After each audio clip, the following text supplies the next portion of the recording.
नमस्कार. आता रविराज हा घरी आलेला असतो. घरी येतो, फ्रेश होतो आणि बसतो. बसतो आणि प्रतिमाला म्हणतो, "प्रतिमा जरा काहीतरी खायला दे गं." आणि प्रतिमा आता त्याला खायला घेऊन आलेली असते. प्रतिमा खायला घेऊन आलेली असते. रविराज खायला सुरुवात करतो आणि म्हणतो, "काय गं प्रतिमा, आपली तन्वी कुठे आहे?" त्यावर प्रतिमा शांत बसते. प्रतिमाला आता काय बोलायचं तेच कळत नसतं. रविराज म्हणतो, "अगं प्रतिमा, काय विचारतोय मी? तन्वी आहे कुठे नेमकी?" त्यावर प्रतिमा म्हणते, "असेल इथेच कुठेतरी." आता प्रतिमाने वेळ मारून नेलेली असते. रविराज हा खातो आणि पाणी पितो आणि तिथनं उठतो. आता इकडे-तिकडे आपापली कामं करत असतो. सगळेजण आपापली कामात व्यस्त असतात.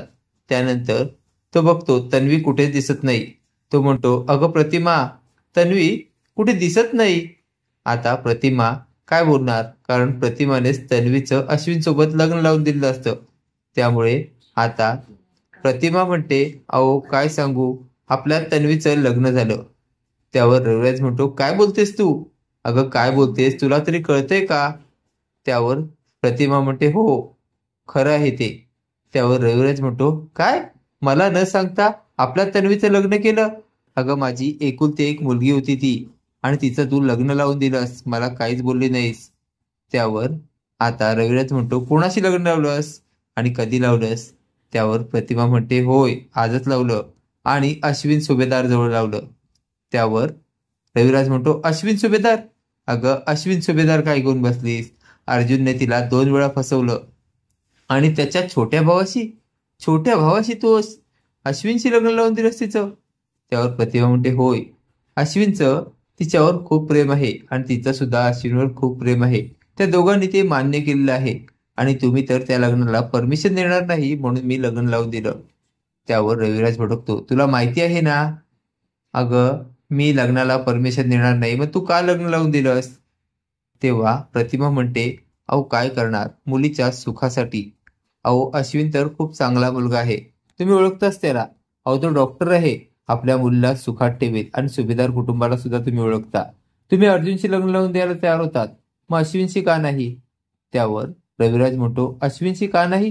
तुला कळत नाही का?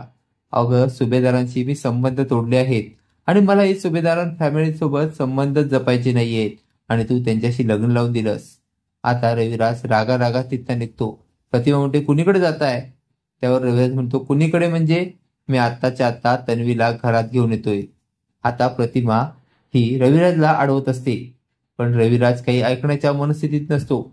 आता प्रतिमा पटकन रविराजचा हात सोडते आणि इकडे येऊन तन्वीला फोन करते आणि तन्वीला घडलेला सगळा प्रकार सांगते. तन्वी म्हणते, "काय? बाबा इथे येत आहेत? बाबा इथे येत आहेत?" असं म्हणताच तन्वी आणि अश्विन हे आता दोघंही घरातून पळून जातात. दोघंही घरातून पळून गेलेले असतात. इकडे रविराज घरात येतो. रविराज घरात घुसतो आणि म्हणतो, "अश्विन कुठे आहेस? बाहेर ये. बाहेर ये अश्विन. मी तुला सोडणार नाही. मी तुला कोर्टात खेचेन." तेवढ्यात प्रताप बाहेर येतो. प्रताप म्हणतो, "काय झालं? काय झालं रविराज? तू का चिडतोयस?" त्यावर रविराज म्हणतो, "काय म्हणजे? मला तुझ्याशी बोलायचंच नाही प्रताप. अरे माझ्या एकुलत्या एका मुलीचं लग्न लावून दिलं तुम्ही आणि ते पण मला न सांगता." त्यावर आता प्रताप म्हणतो, "जरा शांत हो. नाही नाही, त्या अश्विनला मी सोडणार नाही." त्यावर प्रताप म्हणतो, "अश्विन आणि तन्वी कुठेतरी बाहेर गेले आहेत." त्यावर रविराज म्हणतो, "बाहेर वगैरे काही नाही. तन्वी आल्या आल्या माझ्या घरी पाठवून द्या. तन्वीचं लग्न झालेलं मला मान्यच नाही." आता प्रताप हादरतो. प्रतापला आता मोठ्या जोराची कळ जाते. प्रताप तिथेच कोसळतो. आता प्रतापच्या पाठीमागे सर्वजण आता प्रतापला सांभाळायला जातात. रविराज म्हणतो, "खूप झाली नाटकं तुझी. मी आता जातोय. पण माझ्या मुलीला लवकर लवकर पाठवून दे."